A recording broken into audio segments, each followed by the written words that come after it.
हम आपने अक्सर सुना होगा कि मानव जो है अक्सर वास्तविक जीवन में सभी दुखों की वजह सिर्फ और सिर्फ मोह माया हुआ करती है। हम आप चाहे वो मोह माया अपने अपने लिए हो या किसी दूसरे के लिए हो, अगर हम आपके मन मस्तिष्क के अंदर मोह माया बैठ गई है, तो जहां आपके मन मस्तिष्क में मोह माया बैठ जाती है, तो मोह माया के संदर्भ में हम आपको दुखों का ही सामना करना पड़ता है।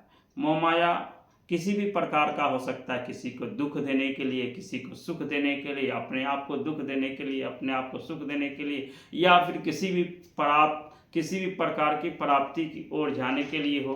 मोह माया किसी भी संदर्भ में हो सकता है। अगर हम आपके अंदर भी मोह माया है तो मोह माया को त्यागने की ज़रूरत है, इसलिए कि बिना मोह माया और बिना समर्पण के हम आपके जीवन की सफलता निश्चित नहीं हो सकती है। कारण क्या है? हम जीवन के अनेकों प्रकार के लक्ष्यों की प्राप्ति उसी समय कर सकते हैं जब हम आपके जीवन के अंदर मोह माया नहीं है। इसलिए हमें मोह माया जाल से निकलने की ज़रूरत है और अपने जीवन के अंदर सभी दुखों का सामना बिना कारण के करने की ज़रूरत है। आप सोचिएगा, हर चीज़ का कारण हो, निवारण हो, तो सारी चीज़ों का उद्देश्य आपको सामने से दिखाई नहीं देगा।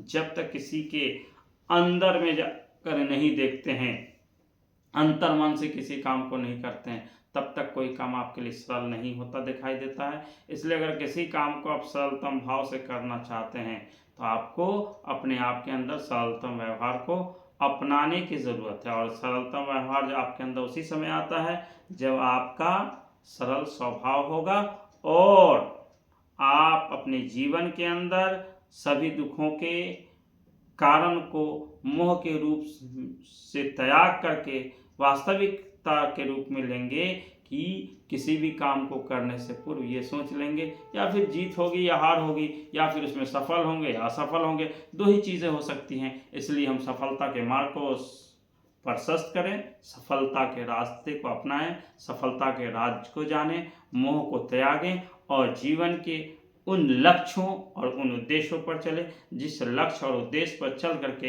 हमारे जीवन की समय सारणी निश्चित रूप में समय के अनुरूप चल सके।